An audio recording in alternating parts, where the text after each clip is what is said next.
d'investissement immobilier en France, notamment sur les sujets du financement et de l'assurance. Nous allons commencer par la partie financement, avec carte financement. Donc, pour vous faire, d'abord, je vais commencer par un petit bilan de l'environnement du marché du crédit en France. Tout d'abord, je ne vais pas vous l'apprendre, les taux sont toujours très bas chez nous. La France est un des pays d'Europe qui a les taux les plus bas. Donc c'est toujours le bon moment. Ils ont un peu augmenté en fin d'année dernière, mais ils ont rebaissé en début d'année.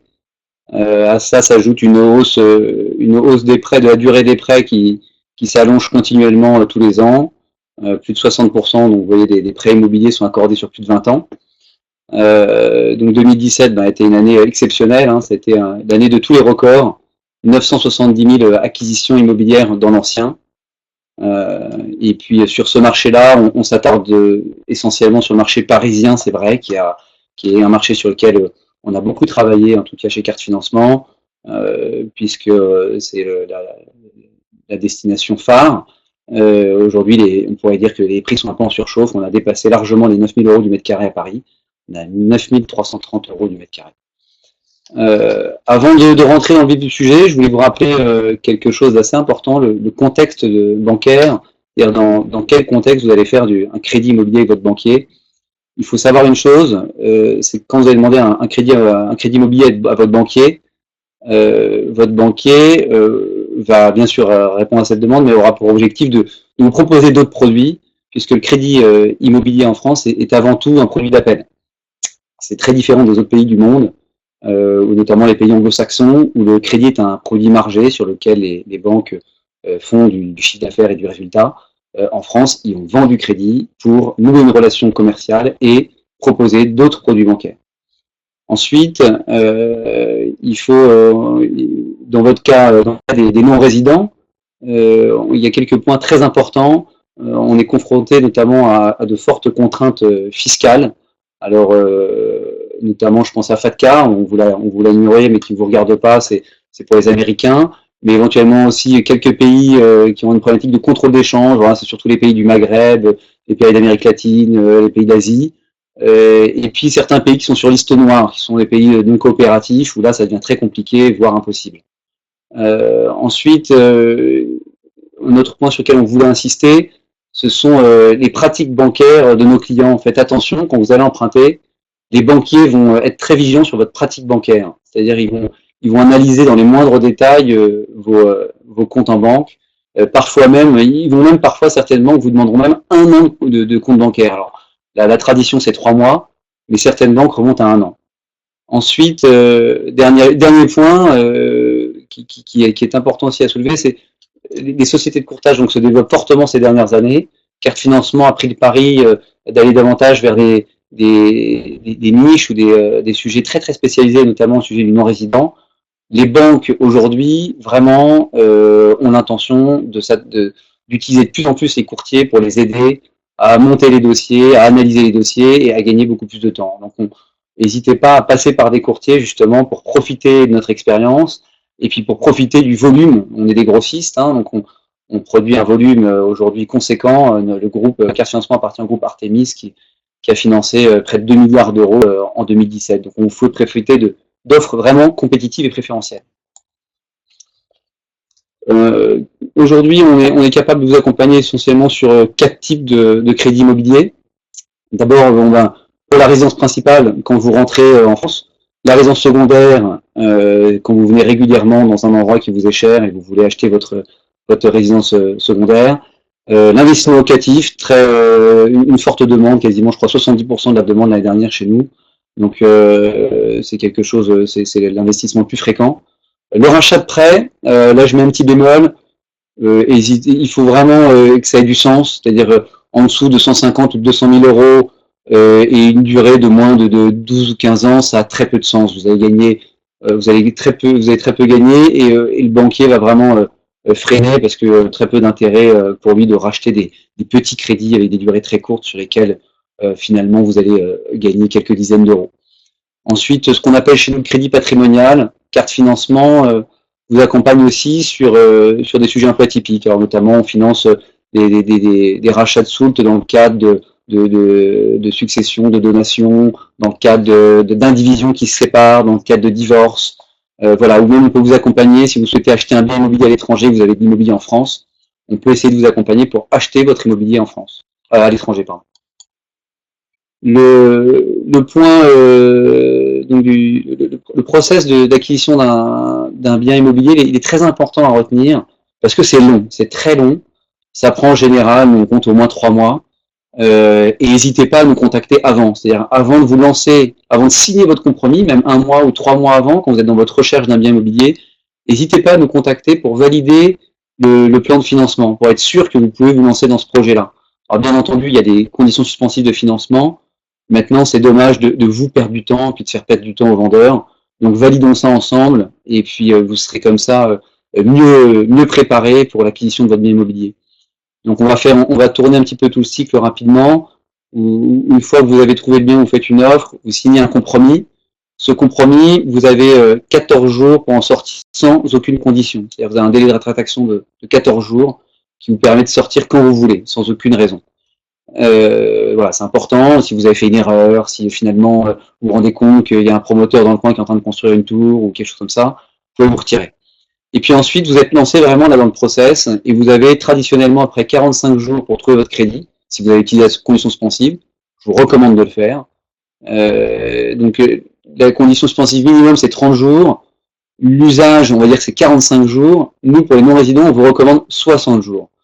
Les notaires sont tout à fait à l'aise avec ça, n'ayez pas peur, ils savent que vous êtes loin, vous êtes des bons clients, vous êtes des bons acheteurs, vous avez des bons revenus, mais vous avez besoin d'un tout petit peu plus de temps parce que vous êtes loin, il y a des allers-retours, et puis le décalage horaire n'est pas toujours évident à gérer. Et puis une fois que vous avez passé ces 45 ou 60 jours, alors attention, vous les dépassez que si vous avez une offre de prêt. C'est-à-dire qu'un accord de principe, ça suffit pas. Il faut une offre de prêt ou un accord ferme et engageant de la banque. Si vous n'avez pas cette offre de prêt, il faut vous retirer et produire des refus ou des accords qui ne sont pas dans les termes que vous aviez précisés dans le compromis. Et puis ensuite, vous signez. Alors toute la mise en place prend un peu de temps. Il faut compter à peu près 1 mois pour toute la partie administrative. Qui peut emprunter? Ben écoutez, à peu près tout le monde, toute personne physique ou personne morale. Personnes morales sont des sociétés. On peut intervenir pour tout type de société. Bien entendu, faites pas des choses trop compliquées. Vous êtes déjà non résident au Moyen-Orient. Faites simple. Donc la SCI, c'est l'outil le plus traditionnel. De temps en temps, la SAR de famille, mais j'ai envie de vous dire, si je dois vous donner un conseil, d'abord pensez à la personne physique, ensuite éventuellement la SCI, et après, voyons autre chose, mais ce sont les deux manières d'emprunter les plus simples. Pour quelle durée? Traditionnellement jusqu'à 20 ans pour les non-résidents. Pour les résidents, ça va jusqu'à 25, voire 30 ans. Beaucoup de banques se sont retirées du 30 ans, mais on peut le faire. Mais pour vous, c'est rare d'aller au-delà de 20 ans. Quand vous allez au-delà de 20 ans, vous aurez beaucoup moins de solutions et ça sera beaucoup plus cher. Quel taux? On va dire que en général, vous aurez à peu près les mêmes taux que vous trouvez sur Internet ou via les réseaux traditionnels, mais margé de 0,2 à 0,5% à peu près, c'est ce qu'on constate par rapport à un Français qui, lui, aura justement beaucoup plus d'opportunités d'avoir une relation commerciale développée avec son banquier. C'est-à-dire que le non-résident, vous aurez moins de relations commerciales avec votre banquier, donc il vous facture un tout petit peu plus cher le crédit. Quelle part peut être financée? Allez, on va dire entre 50 et 100%, mais quand c'est 100%, souvent le banquier va vous demander entre 10 et 15% de placement chez lui, souvent qui seront nantis. Pour quel montant? On commence à partir de 100 000 euros, ponctuellement un tout petit peu en dessous, mais disons 100 000 euros, puis après il n'y a pas de limite. Quel type de garantie? En France, on utilise beaucoup les sociétés de cautionnement, vous en avez peut-être entendu parler, Crédit Logement, SACF, Bred Habitat, Camcar, enfin il y en a plein. Pour vous, ça sera principalement du privilège de prêteur donné ou d'hypothèque. Les deux sont pareils, je ne vais pas rentrer dans le détail, c'est un peu technique, mais il n'y a pas à être effrayé à ça. Les sociétés de cautionnement sont moins habituées aux non-résidents. Quel est le taux d'endettement? Très traditionnellement, vous avez entendu parler des 33%. On peut aller au-delà pour des beaux profils, à 39 voire 45%. Il y a à peu près 4 types d'emprunteurs possibles. Les salariés expatriés, détachés par l'entreprise française, alors là, vous êtes payés parfois même en euros en France, vous avez un contrat français, c'est beaucoup plus facile, on arrive à se rapprocher même des conditions des résidents. Donc là, c'est des dossiers, on va dire, relativement simples. Ensuite, il y a le salarié en contrat local, c'est de plus en plus fréquent dans vos pays. Attention, on tiendra compte uniquement du salaire, pas des allowances, pas des indemnités. Donc ça représente, par exemple, aux Émirats, souvent, ça presse 70% de ce que vous êtes payé. Ensuite, le salarié en contrat local avec salaire fixe et bonus conséquent, attention à ça. Le variable, certaines banques ne le considèrent pas du tout. D'autres vont faire la moyenne des 3 dernières années. Attention, si vous avez changé de job, on ne prendra pas le variable si ça fait pas 3 ans que vous êtes dans cette entreprise. Et puis certaines vont le pondérer à hauteur de 50%. Voilà. Pour les chefs d'entreprise, c'est beaucoup plus compliqué dans les zones où vous êtes, au cas par cas, sur des gros projets, pour des entreprises, on va dire, d'envergure, on pourra intervenir vraiment au cas par cas. La documentation, c'est une partie importante dans notre métier. Tout ce que vous nous dites sera documenté, c'est très très important. Ça, on vous aide, c'est notre job. Donc, important de justifier votre identité, qui vous êtes, d'où vous venez, où vous allez. Hein. Les relevés bancaires, au moins les 3 derniers mois de tous vos relevés bancaires, voire pour certaines banques 1 an. Les documents fiscaux de vos pays de résidence et de la France si vous en avez. L'ouverture du compte à distance, attention, elle n'est pas toujours possible. Très peu de banques y ont encore recours. Donc pensez à vous déplacer éventuellement. On a très peu de solutions à distance. Il y en a, bien sûr, il y en a. Elles se comptent sur les doigts de la main. Donc voilà, et imaginez qu'en vous déplaçant, vous aurez beaucoup plus de solutions avec des meilleurs prix. Origine des fonds, très important, surtout dans vos pays. Là, les banques seront vraiment intransigeantes. Pensez vraiment à être conforme et carré sur cette partie-là. Quelques trucs et astuces, dépôt d'espèces sur vos comptes, si c'est une pratique régulière, commencez à changer vos habitudes. C'est très mal perçu par les banquiers. En France et dans beaucoup de pays européens, l'espèce a pas disparu, mais presque. Attention au fonctionnement de vos comptes, c'est ce que je vous disais au début. Hein, si vous fonctionnez souvent à découvert, s'il y a des ATD, des choses comme ça, attention là, vous allez être très vite banni par le banquier. Alors si c'est ponctuel et que ça s'explique, on peut en discuter, mais attention au fonctionnement bancaire. Les donations, alors ça, elles devront être toujours vraiment documentées. Pas de donation en quelque sorte sous seing privé, c'est pas vos parents ou des amis qui vont vous donner de l'argent sans le déclarer, il faut que tout soit fait en bonne et due forme. Les contreparties, en effet, je vous l'ai dit, le crédit c'est un produit d'appel, souvent on vous demandera quelques contreparties commerciales, un peu de placement, un peu de produits d'assurance, voilà, c'est à nous de négocier pour vous, on sait ce qui se fait, on sait ce qui est juste, voilà, et le but c'est de faire en sorte que le banquier n'abuse pas. Mise à jour des informations, voilà, veillez à avoir un KYC, c'est un Know Your Customers, c'est-à-dire c'est vraiment l'aspect toujours réglementaire, veillez à être nickel en termes d'informations concernant. Et puis on va terminer aussi sur l'aspect assurance. L'assurance est très importante. Aujourd'hui, quasiment impossible pour vous d'avoir un prêt immobilier si vous n'êtes pas assurable. Dans vos pays, c'est parfois compliqué. Donc pensez à contacter un expert. C'est pour ça qu'on a fait venir aussi Pierre Tunus de Valorama pour évoquer cette partie-là. Merci Jean-Baptiste. Alors, ouais, juste un dernier petit point, Okay. Désolé. Ça, c'est un petit peu nos engagements et notre différence. Très rapidement, on aime bien dire qu'on traite tous les dossiers, que ce soit 100 000 euros, 500 000 euros, 1 million, 2 millions, 3 millions. On traitera tous les dossiers de la même manière. Pensez à une chose, notre métier est réglementé depuis peu, depuis 2012. Nos frais sont uniquement dus en cas de succès au déblocage des fonds. Vous pouvez nous faire travailler, nous faire éditer une offre de prêt, et si les fonds ne sont pas décaissés, que vous avez autre chose, vous ne nous devez rien du tout, c'est interdit, c'est le code monétaire et financier. J'ai interdiction de vous demander 1 centime si les fonds ne sont pas décaissés. Bien entendu, on compte sur vous pour ne pas nous faire travailler pour rien et travailler avec nous main dans la main. Transparence sur nos commissions, c'est une obligation légale, on vous dira combien on est payé par les banques. Disponibilité et réactivité, ça c'est un maître mot, on est courtier, donc on est disponible et réactif, bien entendu, par téléphone portable, email, tout ce qu'il faut. Voilà l'équipe, on a une équipe dédiée aux non-résidents, c'est dans notre ADN. Aujourd'hui, on a 4 personnes, même une 5e qui nous a rejoint pour vous. On connaît très bien ce sujet, ce sont des gens polyglottes qui ont eux-mêmes vécu à l'international et ils sont à votre disposition pour répondre à vos questions. Voilà, je laisse Pierre pour la partie assurance. Merci JB, merci. Donc, je me recentre un peu. Donc, en fait, effectivement, l'assurance est une condition et un élément important de votre montage, tout simplement parce qu'elle va conditionner le timing. Il faut l'avoir pour que la banque vous édite une offre. Et elle va conditionner aussi l'aspect financier, puisqu'elle a un coût parfois important. Donc, Valorama, qui sommes-nous? En fait, nous sommes des anciens banquiers internationaux, qui avons décidé de créer un service qui n'existait pas, ou alors qui était mal fait dans les banques, même dans les banques privées, pour des clients internationaux, qui était de mettre en place des produits annexes, donc tout ce qui était assurance, pour des clients qui ont une carrière internationale et qui bougent beaucoup et qui ont des risques donc différents. Donc nous, notre leitmotiv a été d'offrir des produits et des process simples à distance. Donc simple, ça veut dire dans les langues des clients, à distance, c'est-à-dire sans courrier papier. Donc on évite tous les délais de la poste. Et ensuite, le deuxième leitmotiv, c'était de proposer des contrats, de sélectionner des contrats qui étaient adaptés aux risques internationaux et à des tarifs tout à fait similaires à ce que peuvent avoir un Français en France qui ne prendra pas plus de risques qu'un banquier à Paris. Voilà. Donc, un exemple, en général, ce que pratique une banque, clairement, va être aux alentours de 0,27. Bon, c'est un tarif qui se voit souvent dans les banques. Et nous, on peut parfois être 3 fois moins cher, parfois moins.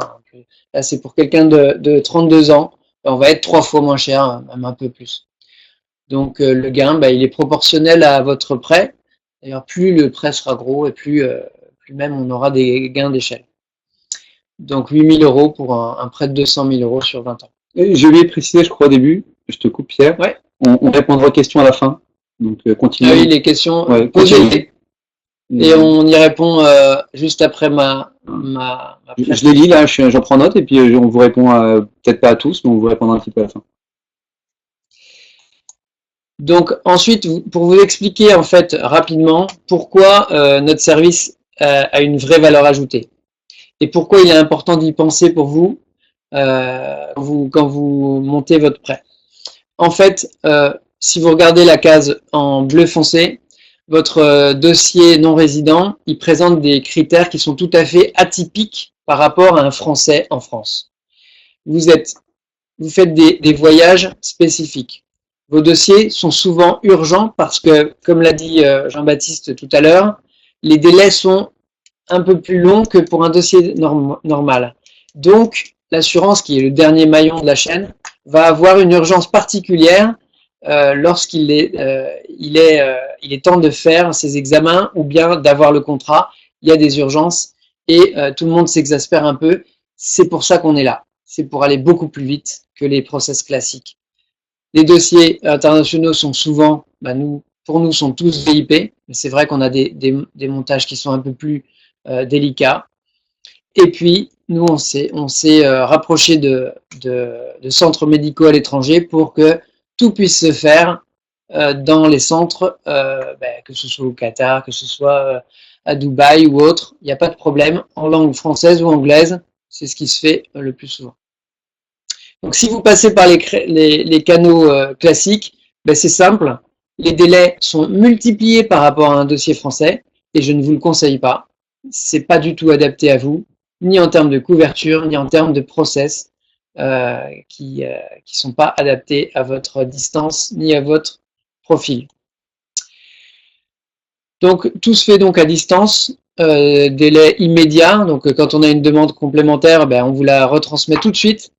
Donc ça, c'est pour les cas particuliers, médicaux, ça arrive. Une personne sur 3, à peu près, a des complications ou autres. Donc ça va beaucoup plus vite. Les process sont dématérialisés. Ils peuvent l'être jusqu'à 1 million d'euros, il n'y a pas d'examen. On peut être jusqu'à 1 million d'euros sans examen, donc ce qui est très très permissif pour nous, ce qui nous permet d'aller aussi très très vite. Et bien sûr, les examens, je l'ai dit tout à l'heure, en anglais dans votre pays ou en français, dans des centres qui sont larges, qui sont plus grands. Donc là, pour voir un petit peu en termes de timing comment ça se passe, on peut sortir, nous, un contrat. On peut sortir un contrat de 1 million d'euros en 2-3 jours. Voilà. Donc, faut savoir que dans les banques les plus haut de gamme ou autres, un dossier d'1 million d'euros, ça peut prendre jusqu'à 2 mois. J'ai vu parfois des dossiers qui traînaient depuis 6 mois à cause de l'assurance. Nous, on peut les sortir en 2 jours, 3 jours. Et c'est vraiment pas exagéré que de dire ça. Au-delà d'1 million, bon, on peut plus faire de miracles, il faut faire des examens. Donc là, on vous envoie dans un centre. Donc là, on a mis Londres, parce qu'on a fait un webinaire il n'y a pas longtemps sur Londres, mais c'est dans tous les pays. Donc, tous les pays où vous êtes, il n'y a aucun problème. On a des centres proches de chez vous. Voilà, tout est envoyé par email. On est connu par les banques internationales, donc elles apprécient travailler avec nous pour notre rapidité et notre fluidité dans la gestion des documents. Et c'est souvent un plus de dire que vous travaillez avec Valorama parce que elles ont l'impression d'être moins mises en concurrence ou sur leur métier, parce que parfois elles vendent aussi l'assurance, donc elles ont moins l'impression d'être attaquées sur des produits qu'elles proposent aussi. Ben voilà, on est aussi dans notre ADN foncièrement internationaux. On a tous des parcours internationaux et issus d'écoles de commerce ou autres ou internationales. C'est pas du tout un traitement de plateforme, au contraire. On va très très vite et on obtient toujours les meilleurs contrats en termes de tarifs et de process pour nos clients. Et ça demande du temps, donc c'est pas un process plateforme. Donc voilà, on est aujourd'hui, on vient de recruter 2 personnes, mais on est aujourd'hui 6, dont les principaux sont là, qui parlent toutes les langues. Donc on parle arabe, russe, espagnol, anglais, italien et français. Aujourd'hui, même les banques font appel au service de Valorama pour assurer leurs clients quand elles n'y arrivent pas ou quand elles veulent des tarifs plus intéressants. Voilà, donc on n'est pas leur concurrent, alors qu'un courtier classique, si vous utilisez un courtier classique, elles vont le voir comme un concurrent. Nous, elles nous utilisent pour les aider. Elles nous voient plutôt comme un facilitateur de dossier plutôt que quelqu'un qui vient mettre un peu de son grain de sel dans un montage. C'est tout à fait appréciable pour tout le monde. On commence à répondre aux questions. Bon, je commence par quelques premières questions. Peut-on financer un achat de propriété? Celui-là, il m'amuse parce que justement, aujourd'hui, on voyait Quartier Financement avait rendez-vous aujourd'hui avec le patron d'une grande société de cautionnement française. Clairement, c'est un sujet. Oui, on peut le faire. Maintenant, il faut avoir déjà un certain patrimoine en France. Ça ne se fait pas pour n'importe quel emprunteur. Ce sont pour des emprunteurs avec un patrimoine déjà bien constitué et avec un niveau de revenu, on va dire un ménage qui a un niveau de revenu d'au moins 100 000 € par an. Voilà. Pourquoi ne prenez-vous pas les emprunts de 7-12 ans? Si, on peut emprunter de à peu près de 5 à 20 ans, il n'y a pas de problème. En dessous de 5 ans, ça se fait pas. De mémoire, je ne crois pas l'avoir vu. Au-delà de 20 ans, je vous ai dit, ça se fait, mais très rarement, pour les non-résidents, bien sûr. 7-12 ans, pas de problème. Est-ce possible pour un non-français, non-résident, de bénéficier d'un crédit immobilier? Oui, bien sûr. Notamment dans les pays, je crois, qui sont sur la liste. J'ai vu le Liban notamment. Le Liban, on a beaucoup de clients libanais, aucun problème. C'est un peu plus compliqué, puisque comme je vous disais, le crédit est essentiellement un enjeu commercial. Bien entendu, quand vous êtes étranger, la relation commerciale est plus difficile à nouer. Donc c'est plus compliqué quand vous êtes étranger que français, mais oui, c'est possible. Certaines banques abusent et demandent en garantie 30% du montant du prêt. Alors, je vais vous expliquer ça. Je vous ai dit tout à l'heure que vous pouviez emprunter entre 50 et 100%. Et de temps en temps, quand on vous emprunte 100%, elles vont vous demander 15% de placement chez elles. Donc là, pas 30, nous c'est plutôt 15 ou 20 qui seront nantis. Il ne faut pas le voir vraiment forcément comme une garantie complémentaire. Pourquoi elles le font? Je vous le répète encore, c'est aussi dans un intérêt commercial. C'est le moyen pour eux également de développer une relation commerciale avec vous. Voyez pas votre banquier toujours comme un ennemi, voyez-le aussi comme un partenaire commercial avec qui vous allez avoir un échange. Il faut que ça soit gagnant-gagnant. Nous, on vous aide à faire en sorte à ce que ça soit une vraie relation gagnant-gagnant. C'est-à-dire que on connaît le marché bancaire, on sait ce qui se fait, ce qui se fait pas. Voilà, mais je vous rassure, c'est pas toujours le cas. On a aussi des banques qui pourront vous prêter à 80% avec 20% d'apport, sans contrepartie quasiment. Voilà, c'est possible également. Ensuite, est-il possible d'avoir une copie? Oui, une copie de la présentation, pas de problème. Je crois qu'elle peut être envoyée, bien entendu, après le webinaire. donnez-nous vos emails, téléphones, et puis on vous contacte. Envoyez-nous des emails sur contact@cartefinancement.com et donc on vous répondra en vous envoyant cette présentation. Contact@cartefinancement, C-A-R-T-E, financement tout accroché.com. Pour l'assurance, contact@valorama.fr. Vous pouvez aller sur notre site internet, vous nous laissez une demande, il n'y a pas de problème. Pour les frais, excusez-moi, je l'ai passé, c'est pas du tout intentionnel. J'ai envie de dire, comme je vous disais, on a des frais qui sont uniquement en cas de succès, donc n'hésitez pas à nous interroger. Bien entendu, il y a un peu de cas par cas, des dossiers plus compliqués que d'autres. D'une manière générale, il y a 1% de frais de courtage, c'est-à-dire 1% du montant emprunté. Maintenant, voilà, interrogez-nous. Tout ça, il y aura un mandat qui sera signé entre vous et nous, où ces frais de courtage seront explicitement marqués et seront dus, j'insiste, uniquement en cas de succès au déblocage des fonds. Est-il possible d'avoir un machin avec nos deux précédents crédits, l'assurance? Ah bah là c'est pour Pierre. Alors, ne voulez pas changer certaines parties du contrat qui pouvaient être applicables à notre situation, est-ce normal? Alors, l'assurance, c'est toujours la banque qui fixe les conditions de cette assurance. Donc, vous devez au départ négocier si vous avez envie de changer les quotités ou les garanties. Bon, dans votre cas, dans votre partie du monde, de toute façon, vous serez cantonné aux garanties de base, c'est-à-dire décès PTIA. Décès PTIA, et je réponds à une autre question en même temps, c'est pour couvrir, en cas de décès, la banque, le remboursement du prêt. En cas de décès ou de grosse invalidité. De grosse invalidité, le PTIA étant le quasi-décès, on estime que c'est du 99% d'invalidité, et ça permet donc à vos héritiers de ne plus avoir de dette et à la banque de récupérer ses fonds en cas d'absence de l'emprunteur. C'est une exigence pour tous les prêts, donc c'est pour ça qu'on parle d'assurance médicale pour un bien immobilier. On est bien d'accord. Vous devrez ensuite assurer le bien en tant que bien immobilier pour l'incendie. Là, on ne parle pas de ça. On parle d'assurer, en gros, la banque en cas de votre décès. Donc, faites attention à ce qu'on dit. Voilà. Qu'est-ce qu'il y a d'autre? Bon, il y en a beaucoup là, ça commence à s'enchaîner. Quid des retraités à l'étranger? Pas de problème. Nous accompagnons les retraités à l'étranger. Attention, je voyais, il y avait une question sur l'âge également. Bon, on va dire que jusqu'à 65 ans, on y arrive et on va dire qu'il faut pas avoir plus de 75 ans en fin de prêt. Et encore, attention, les revenus peuvent être un petit peu décotés. C'est-à-dire que si vous êtes encore en activité, mais qu'en fin de prêt, vous avez 70 ans, donc si vous avez 50 ans et que vous empruntez sur 20 ans, il se peut que la banque prenne qu'une partie de vos revenus, puisqu'ils considèrent qu'à la retraite, vous percevrez un peu moins.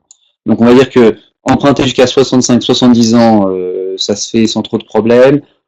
Sur certains profils, 75 ans. Au-delà, ça commence à être compliqué, bien qu'on puisse assurer, dis-moi si je me trompe Pierre, mais sans problème jusqu'à 85 ans. Oui, souvent c'est une question d'assurance, mais on arrive, on a à peu près une trentaine de contrats et on arrive à assurer des gens qui empruntent à 60 ans, 65. Après, au-delà de 71, 72 ans, les tarifs ne peuvent plus être réductibles à l'infini, donc on n'a pas de miracle non plus, parce que quelqu'un qui s'approche du décès, eh bien, l'assureur ne va pas faire de cadeau et ça aura un prix. Donc c'est souvent un problème de prix, mais on peut nous assurer jusqu'à 95 ans dans l'absolu. Voilà. Ensuite, quel pourcentage d'apport est-il demandé en général? On va dire qu'en général, on dit à nos clients qu'il faut compter à peu près 20% d'apport. Une chose sur laquelle j'ai pas trop insisté, ça m'y fait penser, il y a une grande différence entre donc les salariés. Donc pour les salariés de grandes sociétés internationales, françaises ou même étrangères, 20% d'apport suffisent. Quand vous allez commencer à être entrepreneur, ça va commencer à être très compliqué. On peut aller jusqu'à 50% d'apport. Donc vraiment, le salarié, société internationale, pas de problème, on sait faire. L'entrepreneur dans les pays du Moyen-Orient, c'est beaucoup plus compliqué, sauf si vous avez déjà une société qui est en activité depuis un certain nombre d'années et qui réalise un chiffre d'affaires relativement important. Là, on pourra regarder avec des banques privées internationales, mais ça devient plus compliqué. Pas impossible, mais plus compliqué. Quoi d'autre? quel document faut-il pour monter un dossier? On va dire, ça va dépendre un petit peu de situation. Je vais rapidement, hein, l'état civil, hein, donc tout l'état civil, pièce d'identité, contrat de mariage, justificatif de domicile. Enfin, on vous remettra la liste, hein, d'ailleurs en cas de relation. Et puis ensuite, tous les justificatifs de revenus, donc c'est-à-dire avis d'imposition s'il y en a, dans vos pays il n'y en a pas toujours. Si vous avez de l'immobilier en France, vous êtes imposé dessus, il y a une 2044, il faut nous la fournir. Il faut nous fournir donc le contrat de travail, et là je rebondis sur une personne qui parlait de CDD. Oui, nous pouvons accompagner certaines personnes qui sont en CDD, qui n'ont pas de CDI. On sait que dans beaucoup de pays, il n'y a pas de CDI ou c'est peu commun. Mais là, dans ce cas-là, il faudra une vraie expérience professionnelle de plusieurs années, d'au moins 3, 5 ans, voire plus, pour pouvoir montrer une pérennité dans les revenus. Mais on peut intervenir, notamment dans certains pays, pour les ONG par exemple. Beaucoup d'ONG font des contrats sur 2 ans renouvelables. On sait faire, il n'y a pas de problème. Et après, je reviens donc sur les documents, donc les revenus, le contrat de travail, l'avis d'imposition, et puis après le détail donc bancaire, donc tous les relevés de compte en France et à l'étranger, qui nous permettent de voir votre fonctionnement bancaire et votre épargne, justifier notamment de l'origine des fonds, très important. Et puis ensuite, la description de votre patrimoine, donc patrimoine immobilier et mobilier. Donc l'immobilier, à chaque fois, ça sera l'équivalent de la taxe foncière si c'est pas en France.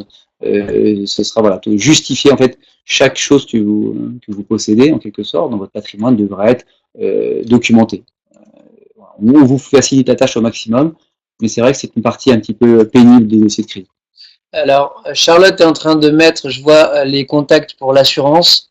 Et donc, c'est tous les 2 emails, c'est contact@valorama.fr pour l'assurance et contact@cartefinancement.com pour le crédit. Voilà, ça y est. Voilà, merci beaucoup. Merci, Charlotte. J'ai vu qu'il y avait aussi des histoires de prêts pour des biens commerciaux. Alors, en effet, c'est une bonne question. Majoritairement, on intervient sur des biens résidentiels. C'est une grosse partie de l'activité, de notre activité et de l'activité des banques. Alors, on a une activité, nous, sur des biens commerciaux et une activité, on va dire, de financement professionnel, mais qui s'adresse aux résidents. Pour les non-résidents, ponctuellement, on arrive à financer des murs de commerce, des murs de bureaux. Voilà, il faut que ça soit quand même dans des lieux, dans des villes dynamiques, Paris, Lyon, Bordeaux, Marseille, Lille, dans des grandes villes. Il faut que vous ayez quand même un certain patrimoine et un certain niveau de revenu. Voilà, il faut que vraiment il y ait un dossier commercialement intéressant pour le banquier. C'est pas impossible, mais plus compliqué et surtout plus d'apport. Là, j'irais plus sur 30% d'apport minimum. Voilà. Un petit point sur l'assurance. Jérôme nous dit qu'il a été obligé de s'assurer aussi en France x2. Si je comprends bien, la banque a obligé d'assurer Jérôme avec son contrat. Donc, si je comprends bien, sachez que c'est une loi aujourd'hui. Vous avez la liberté et tout à fait la possibilité de prendre votre assurance hors de la banque. Ça a été la loi Lagarde qui a été complétée par la loi Hamon et par la loi Bourquin récemment.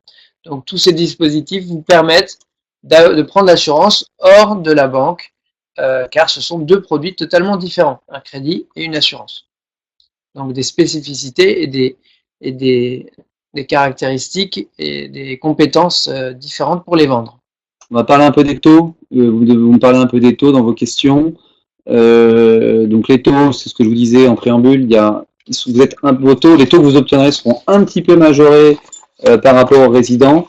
Souvent 0,2 à 0,5% de plus, à peu près. C'est ce qu'on constate. Il n'y a pas de règle, mais c'est à peu près ce qu'on constate.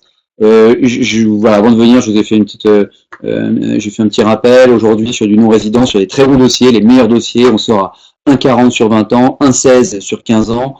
Et 0,85 sur 10 ans, alors que je vois qu'on sort à 0,80 sur 10 ans sur du résident. Donc là, vous êtes vraiment très proche. Et puis le 20 ans sur le résident, aujourd'hui, on a 1,20. Donc vraiment, on est sur de très bons dossiers. Après, ça peut aller un peu plus loin. On peut monter jusqu'à peu près de 2,15 sur 20 ans pour des dossiers un peu plus compliqués avec un peu moins d'apport. Je rebondis aussi sur encore les taux. Je vois quelqu'un qui a un prêt à 4%. On peut regarder votre dossier, on peut le reprendre, on peut racheter le crédit à 4%. Là, le taux est significativement élevé. Maintenant, il faut qu'il y ait un montant restendu relativement significatif, on va dire au moins 200 000 euros. et avec une durée assez importante, c'est-à-dire au-delà, au moins plus de 10 ans, et comme ça, il y aura vraiment quelque chose à gagner. Je vous dis ça, la durée est importante. Pourquoi? Parce que plus la durée est courte, plus vous allez amortir votre prêt. Donc, plus vous amortissez, moins vous payez d'intérêt. Donc, il y aura, donc l'impact du taux d'intérêt aura moins d'importance. Voilà. Donc, contactez-nous, envoyez-nous une demande sur le site, on peut regarder au cas par cas. Après, je continue rapidement. Il y en a de plus en plus. Donc, je voyais quoi d'autre, des clients qui parlaient du Liban. Alors, on connaît bien le Liban. On a même fait on s'est même déplacé là-bas. On viendra peut-être d'ailleurs. On vous dira. On viendra peut-être à Beyrouth cette année. Donc, quelqu'un qui me dit qu'il va prendre un prêt au Liban pour un bien au Liban. Ça, c'est pour l'assurance. Tiens, c'est pour toi, Pierre, avec une banque libanaise. Ah oui, les banques libanaises. On travaille déjà avec des banques libanaises. Et donc, il n'y a aucun problème. On est comme un Français en France. Hein. C'est les mêmes tarifs. On a le moins cher. Même si vous êtes là, il doit acheter un bien au Liban. Voilà. Pas de problème pour nous. Le bien acheté n'a pas d'incidence sur la qualité et la santé de la personne. Nous, on assure une personne. On ne regarde pas le bien financé. Voilà. Autre chose, j'ai vu les revenus certifiés par par un expert dans le pays de résidence. Non, c'est pas nécessaire. Si vous avez des fiches de paie, ou alors si vous êtes dans un pays, alors je vois qu'il y en a qui me disent qu'ils n'ont pas de fiches de paie. Si vous êtes dans une grande société, dans ce cas-là, la direction normalement des ressources humaines peut vous faire un document qui certifie vos revenus sur les 3 dernières années. Ça, c'est possible en effet. Sinon, les fiches de paie suffisent. Pour les entrepreneurs, en effet, on peut être amené à demander un document de l'expert comptable. Ou alors on se contentera de temps en temps de vos bilans et comptes de résultats. Maintenant, c'est vrai que plus vous nous en donnez, mieux c'est. Notamment quand vous êtes entrepreneur. Qu'est-ce qu'il y a d'autre comme question? Un dossier à 80 000 €, tu prends? Alors, c'est ce que je vous disais. Normalement, on intervient après à partir de 100 000. Je veux pas être. Voilà, si vraiment vous êtes dans la panade, que vous n'arrivez pas à sortir votre dossier, vous êtes banquier, je vois pas la question en fait, mais voilà. Si je veux emprunter que 80 000 €, c'est possible. Donc oui, c'est possible, bien entendu. Mais bon, normalement on évite parce que le banquier est moins motivé, il n'y gagne pas grand-chose. Mais s'il faut vraiment vous aider, vous filer un coup de main, vous avez essayé le compromis, vous êtes dans la panade, passez-nous un petit coup de fil, on verra ce qu'on peut faire. Voilà.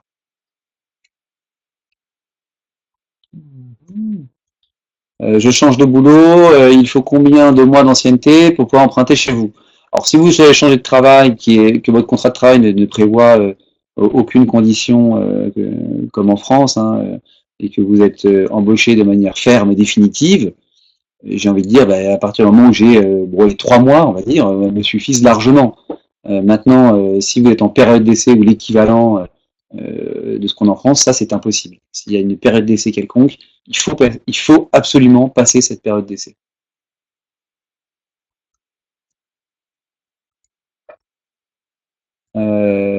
Est-ce qu'un relevé de compte bancaire avec transfert mensuel de salaire remplace l'absence de fiche de paie? Non, le relevé bancaire ne suffit pas. Il faut vraiment nous fournir une preuve, notamment ça peut être, je vous dis, hein, il peut y avoir dans l'entreprise quelqu'un des ressources humaines, de la direction, qui certifie votre salaire, qui fait un document officiel de l'entreprise certifiant vos revenus sur les 3 dernières années. À ça s'ajoute, dans certains pays, je sais que dans vos pays de temps en temps, il n'y a pas d'avis d'imposition. S'il y en a un, il faut nous le joindre. Voilà. Mais les seuls relevés de compte ne suffiront pas.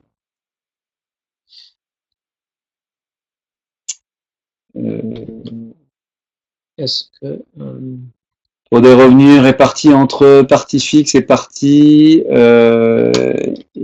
relative à un contrat de consultant. D'accord. Alors, la partie fixe, si c'est un contrat de travail déclaré en bonne et due forme, pas de problème, on les prend en compte. S'il y a d'autres revenus qui viennent s'ajouter à ça sur un travail de freelance, de consultant, on peut les prendre en compte, mais il faut de l'ancienneté. Pareil, il va me falloir un peu de recul, on va dire à peu près 3 ans d'ancienneté pour pouvoir apprécier la pérennité de ces revenus.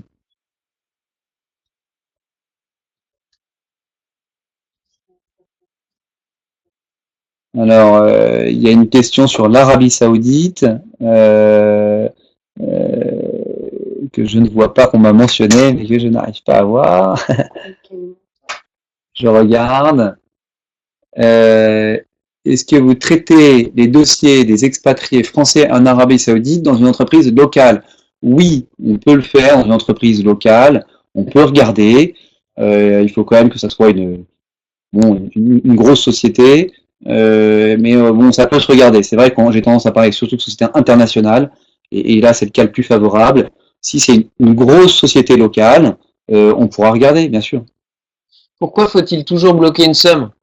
Non, il ne faut pas toujours bloquer une somme. Alors, je vous disais, le cas où on bloque une somme, c'est dans le cas où, par exemple, je vais vous prêter 100%. Dans ce cas-là, la banque va vous demander 10 à 15%, on va dire, de placements qui seront bloqués, qui seront nantis. Mais non, il ne faut pas toujours bloquer une somme. On pourra vous trouver des prêts à 80%. Et il se trouve qu'en ce moment, les meilleurs taux qu'on obtienne sont obtenus avec cette banque, ou avec ces banques d'ailleurs, qui nous font du placement. Parce que comme ils ont commercialement un intérêt plus fort, ils vont faire un effort sur le crédit. Voilà. C'est le temps du crédit en général. Est-il possible de se joindre à une SCI française existante pour faciliter le process? Alors, on peut financer une SCI si Est-ce que ça facilite? Alors, en effet, la SCI, en quelque sorte, je dis pas ne sert à rien, mais nous, ce qu'on regarde, ce sont les bénéficiaires économiques finaux, c'est-à-dire qui est derrière cette SCI. Donc, en effet, si dans une SCI, on a deux personnes qui ont des revenus très faibles et qui ont un taux d'endettement très élevé, on aura du mal. Si après, on a une personne, on va dire, avec un capital significatif dans cette SCI, on va dire plus de 50% par exemple, qui a des bons revenus, qui a une belle situation, oui, ça arrangera le dossier. Maintenant, attention, certains banquiers, malheureusement, vont regarder l'ensemble des bénéficiaires économiques et vont demander à ce que ça passe sur chaque emprunteur. Alors, c'est pas toujours le cas. Là, je vous donne le pire scénario. On fait du crédit un peu sur mesure, hein, donc chaque dossier est différent, mais dans certains cas, les banquiers vont demander à ce que ça passe sur chaque emprunteur. Pourquoi? Parce que vous êtes caution solidaire. Ça veut dire caution solidaire, c'est que chaque actionnaire de la SCI sera caution à hauteur de 100% du crédit. Donc, bien entendu, le banquier va être certain que ces cautions solidaires valent quelque chose, donc puissent rembourser le crédit. Interrogez-nous au cas par cas. Si on rentre en France, est-ce que les conditions du prêt changent? Alors, si après un certain moment on rentre en France, est-ce que les conditions du prêt changent? Non, là vous allez signer un prêt avec des conditions fixées qui seront contractuelles. Alors, si vous voulez, vous pouvez essayer de le faire acheter. Maintenant, les taux sont tellement bas que ça sera compliqué. Non, le taux ne va pas changer à votre retour en France. En revanche, si vous êtes sur le retour et qu'on a des preuves formelles de ce retour, vous travaillez pour une grande société française, par exemple, à Dubaï, et que vous rentrez de Dubaï en France dans les 6 mois, là, oui, on va vous traiter quasiment comme un résident, puisqu'on va pouvoir nouer une vraie relation commerciale avec vous. Donc là, nous, on a cette capacité à aller vous traiter, à traiter votre dossier avec les résidents, avec des meilleures conditions. Voilà. Mais ne vous inquiétez pas, les non-résidents sont pas non plus si maltraités que ça. Vous avez quand même des bonnes conditions et ça reste exceptionnel aujourd'hui. Alors Youssef, on peut être de nationalité américaine, oui. Alors oui, très bonne question. Je parlais de FATCA au tout début en introduction. La nationalité américaine quand même pose un problème. Il y a très peu de banques qui interviennent. Il y en a quelques-unes. Maintenant, là, vous coupez beaucoup de solutions, mais oui, on en a quelques-unes. Mais vraiment, là, il y en a plus que 2-3, puisque les Américains ont fait ratifier un accord, l'accord FATCA en 2014 par, je crois, une cinquantaine de pays, voire plus. Et donc, tous les Américains, n'importe quel résident fiscal américain qui a un compte ouvert dans une banque, la banque devra déclarer ce compte à l'administration fiscale américaine, ce qui est très contraignant pour eux. Donc, beaucoup de banques ont décidé d'arrêter les résidents américains. Mais c'est possible, on sait faire, c'est plus compliqué, mais nous, on sait faire. Est-il possible de, négocier les frais d'assurance? Alors, les frais, il n'y en a pas beaucoup dans les assurances, hein, mais c'est surtout les cotisations. Oui, vous pouvez renégocier un contrat qui aurait été trop cher, vous pouvez le changer. C'est ce qu'on appelle la loi Hamon ou la loi Bourquin. Donc la loi Hamon, c'est dans la première année de votre prêt, suite à la signature de l'offre de prêt, vous avez 1 an pour changer l'assurance au cas où elle serait trop chère ou pas, qui vous couvre pas assez. Et ensuite, loi Bourquin, après la première année du prêt, vous avez tous les ans à date anniversaire, vous pouvez changer votre assurance pour une mieux adaptée ou moins chère.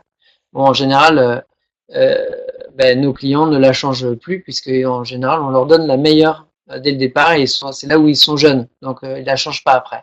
Oui, une question qui revient, est-ce qu'on fait des simulations complètes, Oui, bien sûr, on vous fait des simulations très complètes. Tout ça est gratuit. Comme je vous disais, notre service est uniquement en cas de succès au déblocage des fonds.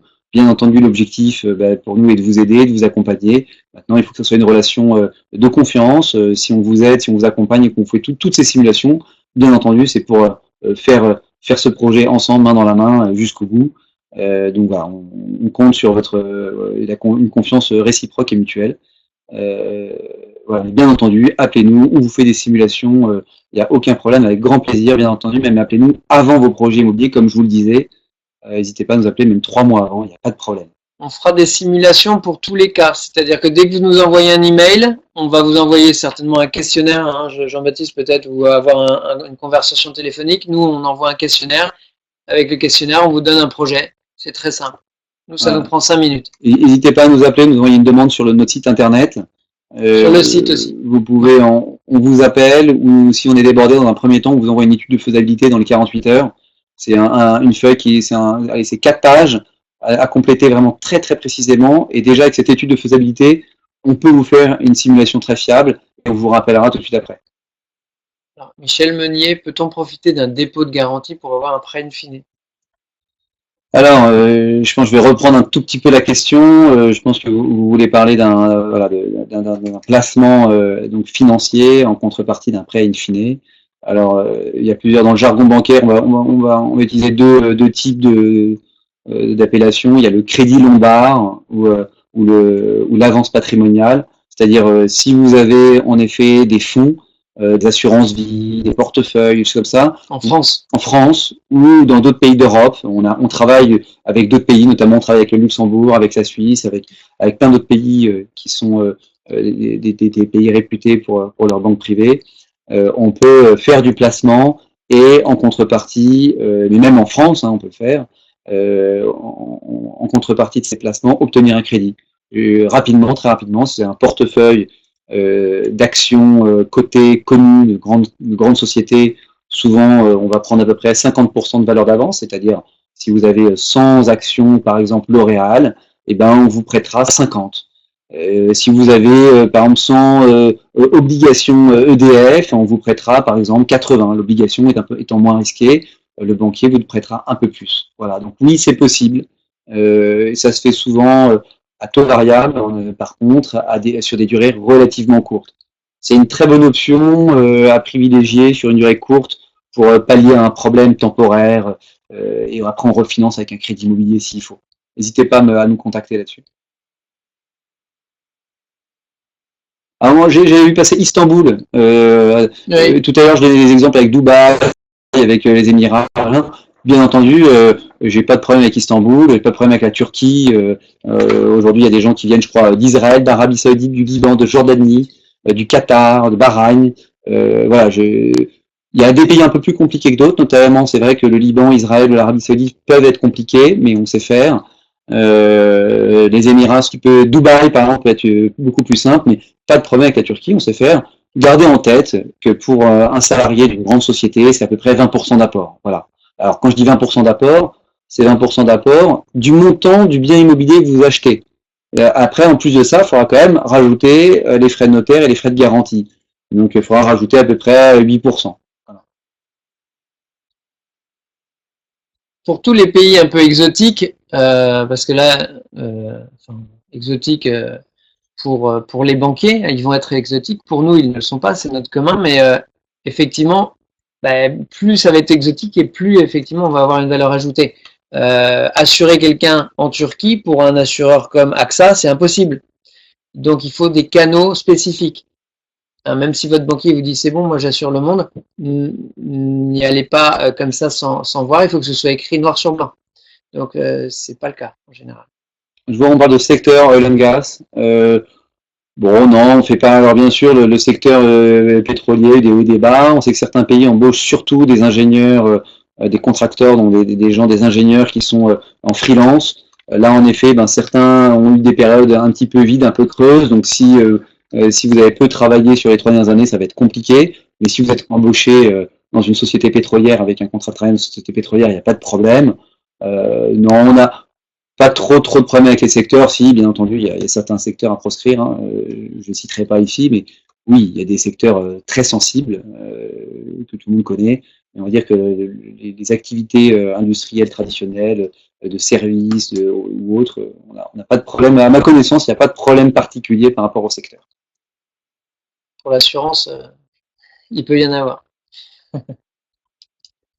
Est-ce que la banque exige à la fois un blocage d'une somme et la mise en gage du bien? Alors je reviens sur ce que je disais tout à l'heure. Très souvent, on pourra vous financer sans mentir d'épargne, donc sans bloquer d'épargne. Donc très souvent, on pourra vous financer 80% du montant du bien. De temps en temps, pour avoir des très bonnes conditions, des meilleurs taux, on va vous financer 100% et on va vous demander de bloquer 20%. Donc non, on va pas vous demander systématiquement de bloquer une somme.